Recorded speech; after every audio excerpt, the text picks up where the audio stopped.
সুন্দর এপিসোড করছে আবার অনেক সুন্দর একটা ভিডিও নিয়ে আসলাম যে ভিডিওটা হয়তোবা আপনার জন্য অনেক গুরুত্বপূর্ণ। আপনি যদি ইউটিউবে কাজ করে থাকেন, ইউটিউবে যখনই আমরা সার্চ বক্সে যে কোনো একটা টাইটেল সার্চ করে থাকি তখন কিন্তু অনেক ভিডিও আমাদের সামনে চলে আসে। আমরা সব ভিডিওতে ক্লিক করি না, সব ভিডিওতে আমরা ক্লিক করি না। যে ভিডিওর থাম্বনেলটা আপনাদের ভালো লাগে সেই ভিডিওতে কিন্তু আমরা ক্লিক করে থাকি। কিন্তু এখন প্রশ্ন হলো যে আমরা যে টাইটেলটা সার্চ করলাম এটা কি বাংলা না ইংলিশ না হিন্দি? যে টাইটেলটা সার্চ করি না কেন আমাদের সামনে কিন্তু সেই টাইটেল অনুযায়ী থাম্বনেল চলে আসে, এবং যে থাম্বনেলটা ক্লিয়ার সুন্দর সহজে বোঝা যায় সেই থাম্বনেলে কিন্তু আমরা ক্লিক করি।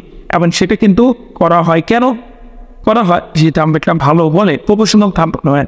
আজকে ভিডিওতে দেখা দেবো যদি আপনি একটা ইউটিউবার হয়ে থাকেন তাহলে কীভাবে ইউটিউবের ভিডিওর জন্য প্রফেশনাল একটা থাম্বনেল ব্যবহার করবেন আপনার ইউটিউব ভিডিওর জন্য, এবং কীভাবে মেক করবেন। দেখেন থাম্বনেল মেক করার জন্য কিন্তু সবাই ব্যবহার করে থাকে পিকচার, ইজি একবারে সহজ, কিছু সময় নিতে থাম্বনেল বানাতে পারবেন। সেটা এই ভিডিওতে শেয়ার করবো। আশা করি ভিডিওটা সম্পূর্ণ দেখবেন, এবং ভিডিওতে কোনো প্রশ্ন থাকলে অবশ্যই কমেন্ট সেকশনে হ্যাশট্যাগ সাপোর্ট করে কমেন্ট করবেন। আপনার চ্যানেলটা ফিরতে পরবর্তী দেবো, হয়তো আপনার প্রশ্নের উত্তর দিতে পারি। আর হ্যাঁ, ভিডিওটা ভালো লাগলে অবশ্যই লাইক দেবেন, চ্যানেলকে সাবস্ক্রাইব করবেন। সাবস্ক্রাইব করার পর অবশ্যই বলে দেবেন যে ভিডিওটা আপনাদের কেমন লাগলো। তাহলে কথা না পারি এখন চলে যাচ্ছে মোবাইল স্ক্রিন। ডাইরেক্টলি কিন্তু এখন আমি চলে আসলাম মোবাইল স্ক্রিনে। আসার পরে আপনার পিকচার ল্যাব অ্যাপটাকেও ইনস্টল করে নেবেন, প্লে স্টোরে ফ্রিতে আছে। আসার পরে এখানে যখন আমি ইনস্টল ক্লিক করার পরে এখানে আপনাকে ক্লিক করতে হবে। এখানে ক্লিক করার পরে এখানে একটা দেখতে পাচ্ছেন ইউটিউব থাম্বনেল, এটা সিলেক্ট করে নেবেন। সিলেক্ট করার পরে এখানে ওকে ক্লিক করবেন। ওকে ক্লিক করার পরে আপনার ইন্টারফেসটা হবে এরকম। হ্যাঁ, কোনো কালার এখানে থাকবে না, আর হতে পারে কোনো কালার এখানে অ্যাডজাস্টমেন্ট থাকতে পারে। এখন আপনাদেরকে যে কাজটা করতে হবে, আপনার এখানে একটা ব্যাকগ্রাউন্ড অ্যাড করতে হবে। অলরেডি আমি একটা ব্যাকগ্রাউন্ড অ্যাড করে রেখেছি, কিন্তু এই ব্যাকগ্রাউন্ডটা আমার পছন্দ না। আমি ভালো একটা ইউনিক ব্যাকগ্রাউন্ড অ্যাড করব। এটার জন্য এখানে আমি প্লাস আইকনে ক্লিক করব। প্লাস আইকনে ক্লিক করে আমি এখানে এখানে দেখতে পারতেছেন ওপেন ফরম গ্যালারি, এখানে ক্লিক করে আমি একটা ব্যাকগ্রাউন্ড অ্যাড করে রাখবো। আমি অলরেডি ব্যাকগ্রাউন্ড ডাউনলোড করে রেখেছি। আপনার ব্যাকগ্রাউন্ড নিতে চাইলে অবশ্যই আমার টেলিগ্রাম চ্যানেলে অ্যাড হন, সেখানে দেখবেন ব্যাকগ্রাউন্ড এবং এলিমেন্টটি দেওয়া আছে অবশ্যই। এখন এখান থেকে আমি যেহেতু ব্যাকগ্রাউন্ড ডাউনলোড করে রেখেছি, আমি দেখেছি যে আমার ব্যাকগ্রাউন্ডটা কোথায়। হ্যাঁ বন্ধুরা, আমি যে কোনো একটা ব্যাকগ্রাউন্ড অ্যাড করে নিচ্ছি। আমি এই ব্যাকগ্রাউন্ডটা অ্যাড করে নিব। ওকে, আমি এই ব্যাকগ্রাউন্ডটা অ্যাড করে নিলাম। আর যদি না চাই তাহলে আমি এই ব্যাকগ্রাউন্ডটা রেখে দেবো। এখন কথা হলো, যেহেতু ব্যাকগ্রাউন্ডটা এখানে দিলেন, ব্যাকগ্রাউন্ড দেওয়ার পরে এখানে একটা পিএনজি লাগবে। আপনার নিজের পিএনজি আপনি অ্যাড করে নেবেন, হতে পারে অন্য কোনো পিএনজি আপনি অ্যাড করতে পারেন। আমি নিজের একটা পিএনজি অ্যাড করে নিচ্ছি। ফর্ম গ্যালারিতে যাব, যার পরে আমি এখান থেকে আমার জুয়েল পিএনজি, মানে আমার ছবির পিএনজি আছে, জুয়েল পিএনজি আমি পিএনজি করে রেখেছি।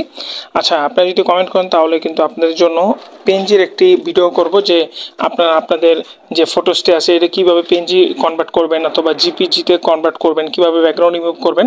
অলরেডি এটা নিয়ে একটা ভিডিও আপনার সাথে শেয়ার করব সামনে, যে অবশ্যই চ্যানেলটাকে সাবস্ক্রাইব করে রাখবেন। আর কীভাবে ভিডিওর ব্যাকগ্রাউন্ড চেঞ্জ করতে হয় সেই নিয়ে কিন্তু অলরেডি ভিডিও দিয়ে রেখেছি, স্ক্রিনে দেখতে পারবেন অথবা আমার চ্যানেলে দেখতে পারবেন। দেখেন এখান থেকে আমি একটা ফটো নিয়ে নিয়েছি। আর বড় কথা হলো জাস্ট আপনার থাম্বনেল অনুযায়ী আপনাকে ফটো সিলেক্ট করতে হবে। দেখেন আমি ফটোটা নিলাম, নেওয়ার পরে এই ফটোটাকে আমি একটু ক্রপ দিয়ে অ্যাডজাস্ট করে নিচ্ছি। করার পরে এখানে আমি এটা মাঝখানে রাখবো। ওকে, মাঝখানে এখানে আমি রেখে দেবো। রেখে দেওয়ার পরে এখানে আমি ক্লিক করব। ক্লিক করার পরে এখানে একটু শ্যাডো দিব। আমি একটু শ্যাডো দিয়ে নিলাম, ব্ল্যাক শ্যাডো দিব।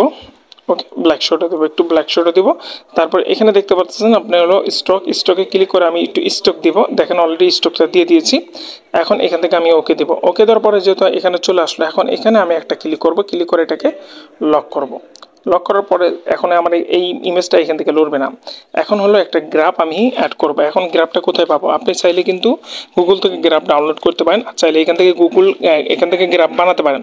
আপনি এই ড্রোতে ক্লিক করবেন। ড্রোতে ক্লিক করার পরে এখানে দেখবেন হলো একটা গ্রিন কালার আমি নিয়ে নিলাম। নেওয়ার পর নিচে যাব, দেওয়ার পর এই যে দেখতে পাচ্ছেন নিয়ন এফেক্ট, এটা ক্লিক করলাম। ক্লিক করার পর একটা আমি ড্র করব। এই যে অলরেডি একটা ড্র করলাম। ড্র করার পরে এই ড্রটাকে আমি এখানে অ্যাডজাস্ট করে দেবো। অ্যাডজাস্ট করে দেওয়ার পর এই ড্রটা কিন্তু আমার সামনে আছে, আমি এটাকে একটু ব্যাকে দিয়ে দিব। দেখেন ব্যাকে দিয়ে দিয়েছি, পিছিয়ে চলে গেছে আমার অলরেডি। এখন হলো যে এই গ্রাফটা আমি লক করে দেব। এখন এই গ্রাফটা দিলাম এই জন্য জাস্ট এটা হলো ডাউন, এটা হলো আপ, এটা হলো আপনার গ্রো হচ্ছে না, এটা গ্রো হচ্ছে, এটা আমি কিন্তু বুঝাতে চাচ্ছি। আপনি আপনার যে ব্যাকগ্রাউন্ডটা আছে এটাকে বুঝাবেন যে আসলে আপনি কি মেন থিমটা নিয়ে কাজ করতেছেন। আপনার ভিডিওর থাম্বনেলটা বানাচ্ছেন, যে থাম্বনেলটা আমি আপনাদের সাথে শেয়ার করছি সেই থাম্বনেলটা কিন্তু এভাবেই বানাচ্ছে। তারপর হলো আমি এখান থেকে আমার যে থাম্বনেলটি আছে সেটি অ্যাড করব। এখানে ক্লিক করি। ক্লিক করার পরে পিকচার ল্যাবে চলে যাব। আমি অলরেডি থাম্বনেল করে রেখেছি। দেখেন এই যে আমি একটা থাম্বনেল এখান থেকে নিচ্ছি, যে থাম্বনেলটা আমি বানিয়েছিলাম এই থাম্বনেলটা আমি একটু হাই দিলাম। ওকে, তারপর থাম্বনেলটা একটু বেশি দিলাম, বেশি দেওয়ার পরে স্ট্রোক দিব, স্ট্রোকে হোয়াইট দিব, এটা হোয়াইট না এই কালার দেবো, যেহেতু এই কালার হচ্ছে এটা, এটা হলো আপ, মানে এটা হলো ভাইরাল, এই জন্য আমি এটা দিলাম। আবার লকে যাব, লকে যাওয়ার পর এটা লক করে দেবো, এটা লক অলরেডি হয়ে গেছে। এখন ডাউন একটা থাম্বনেল আমি এখান থেকে দিব, যেটা আমার থাম্বনেলটা ডাউন, ধরেন আমার এই থাম্বনেলটা ডাউন, আমি এখান থেকে এটা সিলেক্ট করলাম, সিলেক্ট করার পরে এটাকে নিচে দিয়ে দিলাম। এখন কথা হলো এটা গ্রিন দিয়েছে এই কারণে যে কোনো জিনিস গ্রো হওয়ার জন্য কিন্তু ইউটিউবে গ্রিন অপশন থাকে, আর যে কোনো জিনিস লো হওয়ার কারণ হলো রেড অথবা ব্ল্যাক থাকে। আমি এটা রেড দিয়ে দিচ্ছি। এখন এখান থেকে ক্লিক করবো, আমি এটা শ্যাডো দেবো রেড। ওকে, রেড দিল। ওকে, এখান থেকে রেডের শ্যাডোটা বাড়িয়ে দিব। ওকে, এখান থেকে আবার স্ট্রোক দিব রেড, সেম।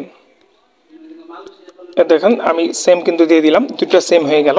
এখন এটা আশ্চর্য বিষয়, মানুষ বুঝতে পারবে যে এটা আপ এরকম থাম্বনেল, এটা লো থাম্বনেল। ওকে, এটা এটা অবশ্যই জানতে পারবেন। আমি এখানে একটা স্ট্রোক দিই নেই, যে স্ট্রোকটা অবশ্যই দেওয়া দরকার আপনি স্ট্রোকটা দিয়ে নেবেন। দেখেন এটা গ্রিন স্ট্রোক, আমি স্ট্রোকটা দিই নেই, এই জন্য স্ট্রোকটা দিয়ে নিচ্ছি ফুল স্ট্রোক। ওকে ফাইন, অলরেডি স্টকটা আমি দিয়ে দিয়েছি। এখন কথা হলো দুইটা স্টক কিন্তু এখানে হয়ে গেছে। এখন এইভাবে যদি আপনি থাম্বনেল দেন তাহলে কিন্তু মানুষ বুঝতে পারবে, কিন্তু এইসব থাম্বনেল কিন্তু আমাদের বাংলাদেশের কন্টেন্ট ক্রিয়েটরদের জন্য না, যেহেতু আমাদের থাম্বনেলটা বোঝা যাবে না। এখানে আমাদের কিছু শ্যাডো লেখা দিতে হবে। লেখা দেওয়ার আগে একটা কাজ করবেন, আপনি পিছের এই যে ইমেজটা আছে, ইমেজের পিছে একটা ইউনো এফেক্ট দিবেন। এই এফেক্টের জন্য আমার কাছে এই এফেক্টটা আছে। আচ্ছা, এইসব যে মেটেরিয়ালসটা আছে এটি অবশ্যই আপনারা যদি ডাউনলোড করতে চান আমার টেলিগ্রাম চ্যানেলে চলে যান, আমি এইসব ফ্রিতে দিয়ে রাখবো, না হলে আপনাকে গুগল থেকে ডাউনলোড করতে হবে। দেখেন এটাকে আমি এখন ব্যাক টু ব্যাক করে দেব, ব্যাক করে দিলাম। এখন এখন এটা করার কারণ হলো জাস্ট এখন আমার যে ইমেজটা আছে এই ইমেজটা কিন্তু এখন মানুষের চোখে পড়বে, হ্যাঁ ঠিক না? এখন কথা হলো এখানে ট্যাক্স অ্যাড করতে হবে। আমি ট্যাক্সটা অ্যাড করে নেওয়ার জন্য এখানে প্লাস আইকনে ক্লিক করব, ক্লিক করার পরে ট্যাক্সে ক্লিক করব, ক্লিক করে একটা ট্যাক্স আপনাকে উল্লেখ করতে হবে। যে ট্যাক্সটা আমি কিন্তু আমার ভিডিওর থাম্বনেলে দিয়ে গেছি, এই ট্যাক্সটা আমি এখান থেকে উল্লেখ করে নিচ্ছি। হ্যাঁ বন্ধুরা, আমি কিন্তু দেখেন এটা নিয়ে নিয়েছি টাইটেলটা। এখন হলো এখানে আমার এখানে ফন্ট অ্যাড করতে হবে। ফন্টের জন্য আমি কি করব, এতে ক্লিক করব, ক্লিক করার পরে এখানে ফন্ট অপশন, ফন্টে ক্লিক করব, ক্লিক করার পরে আমার মায়ের ফন্টে যাব, যাওয়ার পরে আমি যে কোনো একটা ফন্ট চুজ করতে চাই। আমার কাছে অলরেডি ফন্ট আছে, আমি ফন্টটা চুজ করব। চুজ করার আগে আবার ডাবল ক্লিক করে এটাকে মোটা করে নিব। এখন এটা দেখেন সুন্দর মতন এখানে দিয়ে দিলাম। তারপরে এখানে আমি লেখার ব্যাকগ্রাউন্ড দিয়ে দেবো। হ্যাঁ, লেখার ব্যাকগ্রাউন্ড আমি এখান থেকে দিয়ে দিচ্ছি ব্ল্যাক অবশ্যই, এবং লেখাটা আমি দিয়ে দিব রেড। ওকে, আর এখান থেকে আর লেখার ব্যাকগ্রাউন্ডটা দিতে হবে হলো আপনার, স্ট্রোকটা দিতে হবে হলো হোয়াইট। ওকে, দেখতে পারতেছেন হোয়াইট দিলাম। তারপর ব্যাকগ্রাউন্ড একটু চেঞ্জ করবো, একটু পিছিয়ে যাই। ওকে, দেখেন আপনি এখন বুঝতে পারতেছেন যে ইউটিউব থাম্বনেল কীভাবে বানাবো। এখন দেখেন এটা হলো ওকে, এটা হলো ডাউন, এটা মানুষ বুঝতে পারবে। এই ছিল আজকে ভিডিও। আশা করি আপনার ভিডিওতে বুঝতে পারছেন যে কীভাবে আপনার ইউটিউবের জন্য ইউনিক থাম্বনেল বানাবেন, যে থাম্বনেলে মানুষ ক্লিক করবে।